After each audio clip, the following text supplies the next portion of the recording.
Olá, pessoal. Eu, professor Isaías, aqui mais uma vez, hoje auxiliado pelo Mateus, e vamos trabalhar hoje a filosofia com aquela coisa do existencialismo da condição humana. Portanto, vamos tratar de um assunto da filosofia contemporânea.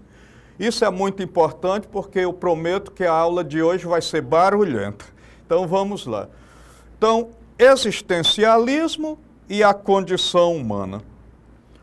Existencialismo e condição humana diz praticamente a mesma coisa. Dizer existencialismo e condição humana é mais ou menos chover no molhado, não é? Mas vamos lá.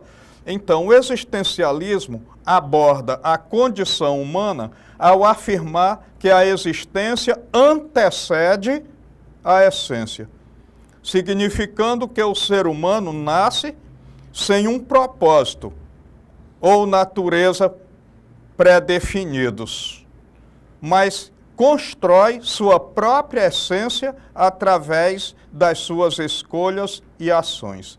Então, é claro que quando eu construo uma mesa, antes mesmo de fazê-la, eu já determino para que vou utilizá-la. Quando eu crio um gato, a mesma coisa. Agora, quando o homem nasce, ele ainda não está definido. Na sua existência, à medida que ele vai tomando consciência do mundo e das coisas, à medida que ele vai interagindo com os outros, ele vai definindo aquilo que ele quer ser. Então, essa liberdade total traz uma profunda angústia, pois o indivíduo é o único responsável por dar sentido à sua vida e por viver autenticamente, lidando com a incerteza e o vazio de um mundo sem sentido inerente. Ou seja, o mundo ele não tem um sentido. A gente tem que construir um sentido para ele. E isso traz angústia porque eu sei que ao preferir uma coisa, eu vou estar abandonando outra coisa e amanhã pode ser que eu esteja arrependido de ter escolhido aquilo que eu escolhi e ter deixado para trás alguma outra coisa. Muito bem. Então, nós vamos trazer aqui alguns pontos de reflexão. O primeiro deles é: a existência precede, ou seja, antecede a essência. Diferentemente de objetos cuja essência é definida antes mesmo de existirem, o ser humano primeiro existe e depois se define através de suas vivências e decisões, ou seja, através de suas escolhas. O homem é o que ele decidir ser. Isso aqui é um pensamento central em Sartre. Outra coisa, a questão da liberdade. O indivíduo é radicalmente livre para fazer escolhas, sem um determinismo de forças superiores, o que o torna responsável por seus atos e pelo sentido que atribui à vida. Então, a gente não tem uma vida pré-determinada por Deus ou por uma outra entidade. É o homem que tem que dar o tom daquilo que ele deve fazer e daquilo que ele deve viver. Bom, então, nesse sentido, a vida não tem nada de pré-determinado. Tudo vai acontecendo à medida que a gente vai refletindo e agindo sobre o mundo e sobre as coisas. Bom, então, continuando, a angústia. A liberdade de escolha e a ausência de um sentido pré-estabelecido para a vida causa angústia, pois cada escolha implica a perda de outras possibilidades e a responsabilidade pela própria existência, ou seja, a responsabilidade por aquilo que eu vou escolher, por aquilo que você vai escolher. Outra coisa é a responsabilidade. A liberdade incondicional é acompanhada de uma vasta responsabilidade, pois cada indivíduo é único e é também o único autor de sua vida e do sentido que ele pode dar a ela. Outra coisa é a autenticidade. Viver autenticamente significa ser fiel a si mesmo. assumindo as responsabilidades de suas escolhas e vivendo em conformidade com seus propósitos e valores, em oposição ao agir de má fé. Então eu, por exemplo, professor Isaías, adotei como filosofia de vida viver da melhor maneira possível, lutar para que os outros vivam da melhor maneira possível e cuidar para que os animais vivam da melhor maneira possível. Então, a partir desse pensamento, eu tenho que planejar tudo o que eu vou fazer. Então, todas as coisas que eu faço é pensando em mim, e o Sartre vai dizer que a gente tem que pensar primeiro na gente mesmo, depois nos outros, mas eu também penso nos outros e também penso nas criaturas. Então, para quem acredita em Deus, por exemplo, os animais são criaturas de Deus. Então, a gente precisa adotar uma filosofia de vida. Eu tenho a minha, a sua pode parecer com a minha, outros pensam em trabalhar e acumular bens para que tenham uma vida na velhice, uma vida abastada, uma vida com bens, uma vida sem muitas preocupações. É um outro modo de pensar. Bom, então agora a gente vai tratar a condição humana na perspectiva existencialista. Então, primeira coisa, nós vamos falar da singularidade, ou seja, cada indivíduo é único e as suas circunstâncias de vida o moldam de maneira singular. Então, cada um faz a sua experiência de vida e de morte. Cada um faz, mesmo que eu morra pelo outro, um dia o outro também vai fazer a sua experiência de morte, que pode ser parecido com o tipo de morte que eu adotei, mas cada um tem o seu modo de viver e vai ter também o seu modo de morrer, ainda que morra da mesma doença, ainda que morra de um acidente, ele vai fazer a sua experiência singular. Outra coisa é a finitude. A existência humana é finita, ou seja, tem um fim, o que intensifica a necessidade de viver com propósito e significado. Então a gente tem que viver e buscar viver da melhor maneira possível, porque a gente sabe que tem vida hoje, amanhã pode não ter mais. Outra coisa é que nós somos um ser no mundo. O ser humano é projetado no mundo e nele se faz, através de suas ações, num processo contínuo de fazer-se ser. Só o homem é livre para operacionalizar seu projeto de vida. Aí eu coloquei aqui uma coisa que parece um pouco gaiata, mas não é. Um pássaro é livre para voar, mas não é livre para não voar. Você sabe o que pode acontecer a um pombo que decide não voar? O gavião vai pegar ele. Então, ele é muito livre para voar, mas ele não é livre para não voar. Então, ele não pode fazer escolhas. Ele é pré-determinado pela natureza. Então, ele tem que assumir aquela condição que a natureza já determinou para ele. O homem, ele pode também se conformar muito aos aspectos da natureza, mas ele tem que transformar a natureza a seu favor. Bom, então, nós temos aqui alguns teóricos do existencialismo, a começar por esse dinamarquês, não é? O Søren Kierkegaard. Então, ele é, digamos assim, o pai do existencialismo e ele vai traçar um existencialismo cristão. Então, ele vai dizer que são 3 os modos de vida pelos quais o indivíduo pode optar. Então, ele pode escolher entre o estético, o ético e o religioso. Então, o que é viver uma vida de conformidade com a estética? Então, é aquela vida onde o sujeito é focado no prazer imediato, na satisfação pessoal, mas que leva ao desespero e ao vazio. É claro que quando você faz a opção por viver uma vida estética, você não tem que negar totalmente o ético e o religioso. Você não precisa fazer isso. Outro opta pelo modo de vida ético, que é caracterizado pela responsabilidade social, pela adesão a normas e leis, mas que ainda não conecta o indivíduo com o transcendente. Então, nesse aspecto, eu também posso dizer que quem escolhe a vida ética, ele não precisa negar necessariamente os outros 2 modos de vida, o estético e o religioso. E, finalmente, no pensamento de Kierkegaard, a gente pode optar pelo religioso, o estágio mais elevado, alcançado através da fé, um salto subjetivo para o sentido da existência e para o compromisso com Deus. Então, na verdade, ele vai dizer que aos que a certeza da morte entristece, a promessa da imortalidade consola. Então, a fé não é algo racional ou provável, mas um salto necessário e um compromisso pessoal que permite ao indivíduo encontrar a paz e a verdadeira essência de si mesmo.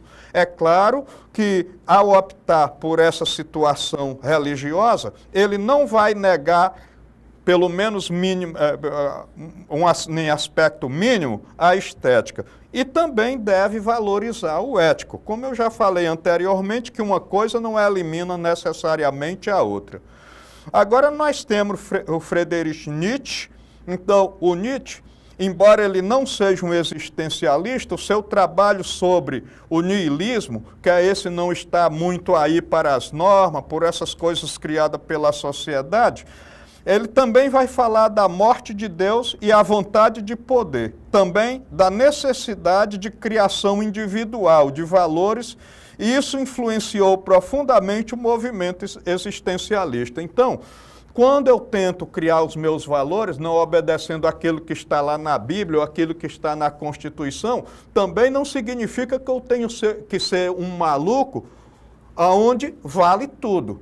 Não, não é assim. Então eu tenho que prever, dentro daqueles valores que eu crio para mim, quanto é que eu posso contribuir para a sociedade e para os outros. Porque se eu criar regras para mim que vai dificultar a existência das outras pessoas e que vai ferir o mundo, então eu não estou sendo autêntico, eu não estou sendo super-homem.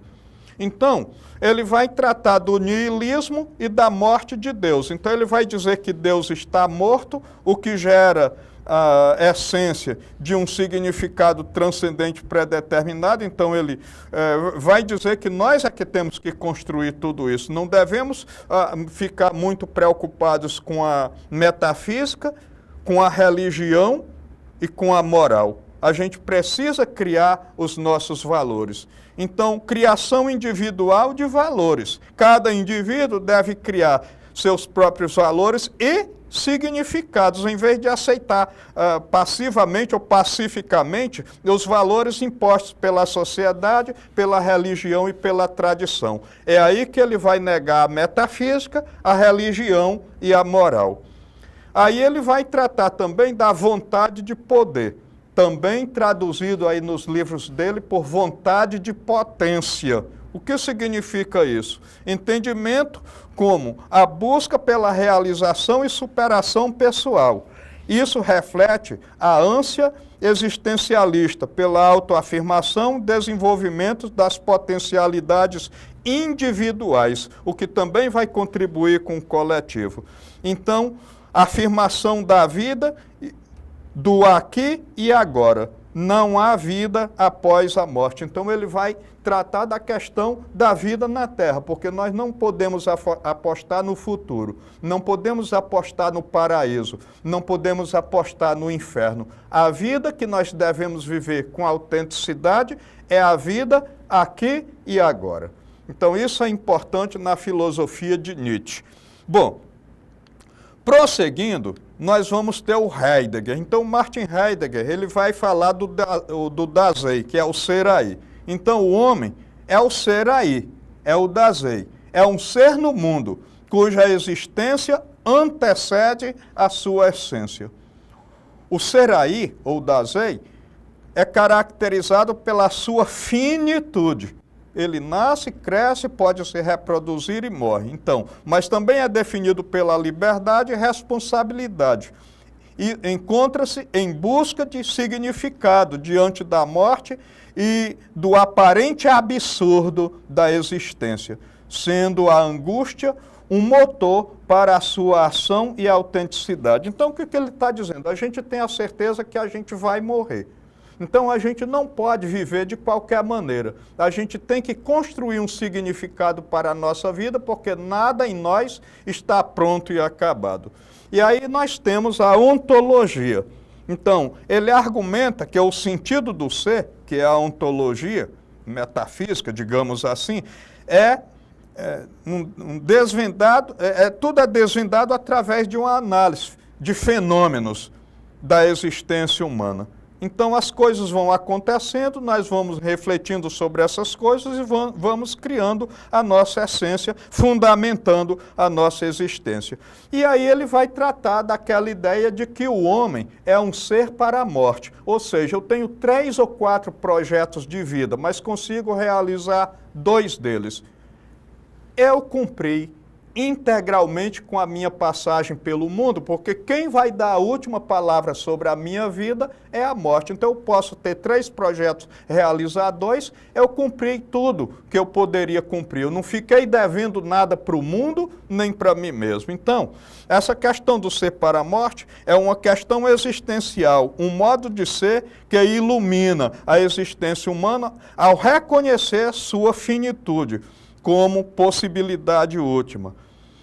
É a compreensão de que a existência é limitada e se projeta para essa impossibilidade. Então, o homem é um ser para a morte. Bom, aí nós temos o coração do existencialismo na figura de Sartre. Então, Jean-Paul Sartre defende que o homem está condenado a ser livre. E ele só não é livre para abrir mão da sua própria liberdade. Portanto, é responsável por tudo o que faz, não podendo culpar outras pessoas ou circunstâncias fora dele. Tudo vai depender daquilo que ele pensa e decide. Então, a existência precede a essência. O ser humano primeiro existe e, por meio de suas escolhas, constrói a sua própria essência e o sentido para a sua própria vida. Então, o homem é condenado à liberdade. Então, os seres humanos são condenados à liberdade, não escolhemos nascer homem, nascer mulher, mas uma vez no mundo, somos livres para fazer todas as escolhas que definem quem somos. Então, eu nasci homem, poderia ter nascido mulher, mas eu não faço essa escolha. Mas uma vez que eu nasci com essa condição natural, eu tenho que desenvolver a minha condição social para construir o meu próprio ser. Bom, e aí nós temos ainda, falando sobre Sartre, a responsabilidade total por tudo o que fazemos e por aquilo que a nossa existência se torna. E aí ele vai falar também da má-fé. Olha aí a imagem da má-fé. Alguém que está apertando a mão do outro com um explosivo. Então, alguém que está agindo de má vontade. A atitude de fugir da responsabilidade da nossa liberdade, negando-a e agindo como um objeto sem escolha. A má-fé também é expressa no ato de colocar a culpa sempre nos outros e nas circunstâncias daquilo que está acontecendo conosco. Então, isso é falta de responsabilidade. O outro, inter-relação com os outros seres humanos é fundamental, pois as nossas ações e escolhas não são apenas individuais, mas também moldam a realidade para todos. O pior, nós servimos de exemplo para os outros, com aquilo que pensamos e com as nossas atitudes, com aquilo que falamos. Pensamos, falamos e agimos, servimos de exemplo para os outros. Bom, a esposa de Sartre, Simone de Beauvoir. Então, o existencialismo da Simone é profundamente influenciado pelo Sartre, concentra-se na liberdade individual e na responsabilidade como pilares da existência humana. Ampliou a discussão para a condição da mulher na sociedade patriarcal, dentro daquela coisa que foi a segunda onda do feminismo na Europa, porque aqui no Brasil a gente não conseguiu vivenciar essa segunda fase do movimento feminista por causa da ditadura militar. Então, crítica à neutralização. Então, ela criticou a neutralidade. Então, criticou os comportamentos e papéis sociais, especialmente em relação às mulheres, argumentando que esses padrões são construções sociais e históricas, não inerentes à natureza humana. O existencialismo de Simone é uma filosofia que valoriza a liberdade, a responsabilidade e a autonomia do indivíduo na construção de sua própria identidade, com um olhar crítico sobre as construções sociais que limitam a liberdade humana, especialmente das mulheres. Então, essa figura feminina no existencialismo, ela é de vital importância, não apenas para o existencialismo, mas para a filosofia como um todo. Então, aqui eu quero colocar aqui rapidamente o que é o homem. É uma oportunidade única que temos, então vamos falar. Então, de acordo com o livro do Gênesis na Bíblia, o homem é um ser racional criado por Deus à sua imagem e semelhança. Para Sócrates, o homem é um ser dotado de uma natureza racional voltada para o bem. Para Protágora, um homem aí dos sofistas, o homem é a medida de todas as coisas. E ele ainda vai acrescentar das que são enquanto são e das que não são enquanto não são. Platão, o homem é um ser racional composto de corpo e alma. Aristóteles, o homem é, por natureza, um animal político. Santo Agostinho, o homem é um ser racional composto de corpo e alma, imagem e semelhança de Deus. Nicolau Maquiavel, o homem é mau por natureza, a menos que seja obrigado a ser bom. Curioso, não é? Continuando. Pascal, o homem é só um caniço, mas é um caniço que pensa. Thomas Hobbes, o homem é lobo do homem. John Locke, o homem é uma tábula rasa, moldado pela experiência. Jean-Jacques Rousseau, o homem é bom por natureza, a sociedade o corrompe. Immanuel Kant, o homem é o que a educação faz dele. Arthur Schopenhauer, o homem é um macaco cego, robusto e irracional que carrega um macaco aleijado que enxerga. Bom, então o corpo é limitado e a alma não tem limite. Então é mais ou menos isso que o Schopenhauer quer dizer. Friedrich Nietzsche, o homem é um fio estendido entre o animal e o super-homem. Jean-Paul Sartre, esse do existencialismo, o homem é o que ele decide ser. Eu fui surpreendido uma vez com um aluno me perguntando, e o senhor, professor, o que pensa do homem? Eu digo, o homem não nasce bom nem mal por natureza. A educação e o contexto é que vai obrigar o homem a tomar decisões altruístas ou cruéis. Mas aqui é uma opinião minha, tá bom? Bom, então agora, se você está sozinho quando está sozinho, você está em má companhia. Então isso aqui tem tudo a ver com pensamento existencialista. Então agora vamos responder aqui a uma atividade que vai estar diretamente ligada ao existencialismo e à condição humana. O existencialismo entende a condição humana como a experiência de existir sem uma essência ou propósito pré-definidos, o que coloca o indivíduo em um estado de liberdade total. De acordo com o existencialismo, a angústia é um sentimento inerente à condição humana porque o indivíduo, letra A, é dominado por determinismos sociais que limitam sua capacidade de escolha. Será isso mesmo? Nós somos determinados por leis, regras? Letra B, vive uma existência sem sentido e não busca construir sua própria autenticidade? Será que isso tem a ver ou é o contrário? Deixa de fazer escolhas e, com isso, se acomoda a um plano pré-estabelecido? Será que essa coisa do pré-estabelecimento tem tudo a ver com existencialismo ou não tem nada a ver? Letra D. Confronta a totalidade da sua liberdade e, consequentemente, a responsabilidade radical por suas escolhas. E letra E, perde a capacidade de tomar decisões, pois o peso da responsabilidade o paralisa. Será que já dá para ter uma ideia da resposta correta a essa questão? Devido ao avanço do tempo, vamos a ela.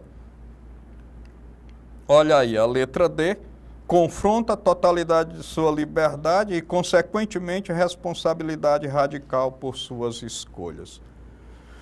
É isso aí, é a nossa atividade. Agora, para concluir, vamos falar o seguinte: o existencialismo vê a condição humana como um convite à liberdade e à autoconstrução, marcada pela responsabilidade e pela angústia, mas também pela possibilidade de criar um sentido próprio e autêntico para a vida.